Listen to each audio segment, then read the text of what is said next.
মধ্যপ্রাচ্যে কি শুরু হতে যাচ্ছে পারমাণবিক যুদ্ধ?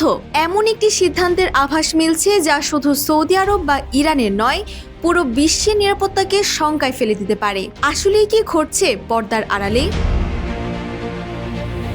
মধ্যপ্রাচ্যের ভূরাজনীতিতে নতুন করে উত্তেজনার কেন্দ্রবিন্দুতে উঠে এসেছে যুক্তরাষ্ট্র ও সৌদি আরবের সম্ভাব্য পারমাণবিক চুক্তি। বিভিন্ন আন্তর্জাতিক প্রতিবেদনে বলা হচ্ছে, সৌদি আরবের মাটিতে ইউরেনিয়াম সমৃদ্ধকরণের অনুমতি রেখে একটি চুক্তির খসড়া প্রস্তুত হয়েছে। তবে সেটি এখনও মার্কিন প্রেসিডেন্ট ডোনাল্ড ট্রাম্পের চূড়ান্ত অনুমোদনের অপেক্ষায় রয়েছে।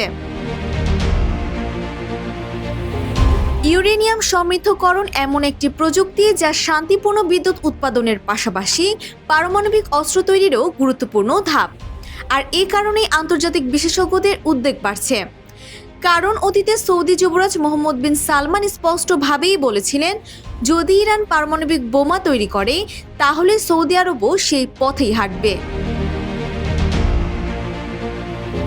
অন্যদিকে ইরানের নিজস্ব পারমাণবিক কর্মসূচি বহু বছর ধরেই বিশ্বের আলোচনায়। নাতানজ, ফোর্দো ও ইস্পাহানের মতো স্থাপনাগুলোতে ইউরেনিয়াম সমৃদ্ধকরণ ও পারমাণবিক গবেষণা পরিচালিত হয়। পশ্চিমা দেশগুলোর অভিযোগ, এসব কর্মসূচির আড়ালেই ইরান অস্ত্র তৈরির সক্ষমতা বাড়াতে চায়। যদিও তেহরান বরাবরই দাবি করে আসছে, তাদের কর্মসূচি সম্পূর্ণ শান্তিপূর্ণ ও বেসামরিক উদ্দেশ্যে পরিচালিত।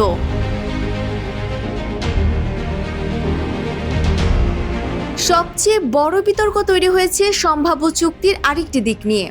সমালোচকদের দাবি, এতে আন্তর্জাতিক পারমাণবিক তদারকির প্রচলিত কাঠামোকে দুর্বল করা হতে পারে এবং বিষয়টি মূলত ওয়াশিংটন ও রিয়াদের দ্বিপাক্ষিক ব্যবস্থার উপর নির্ভর করবে। তাদের আশঙ্কা, এতে ভবিষ্যতে আন্তর্জাতিক পারমাণবিক বিস্তার রোধের নীতিতে চাপ সৃষ্টি হতে পারে। এদিকে রাজনৈতিক বিশ্লেষকদের একটি অংশ মনে করছেন, ট্রাম্প প্রশাসনের এই উদ্যোগ শুধু জ্বালানি সহযোগিতা নয়, বরং ইরানের ক্রমবর্ধমান প্রভাব মোকাবিলায় সৌদি আরবকে আরও শক্ত অবস্থানে নিয়ে যাওয়ার কৌশলের অংশ হতে পারে। তবে এই ব্যাখ্যাটি বিশ্লেষকদের মতামত। এ বিষয়ে ট্রাম্প প্রশাসনের পক্ষ থেকে কোনো আনুষ্ঠানিকভাবে স্বীকার করা হয়নি। চুক্তির সমর্থকদের যুক্তি, যুক্তরাষ্ট্র সহযোগিতা না করলেও সৌদি আরব বিকল্প হিসেবে রাশিয়া বা চীনের কাছ থেকে এই প্রযুক্তি নিতে পারে। কিন্তু বিরোধীদের প্রশ্ন একটাই, যদি এই চুক্তি বাস্তবায়িত হয় তাহলে কি মধ্যপ্রাচ্যের শুরু হবে নতুন পারমাণবিক প্রতিযোগিতা? আর সেই প্রতিযোগিতার মূল্য কি শেষ পর্যন্ত পুরো বিশ্বকেই দিতে হবে?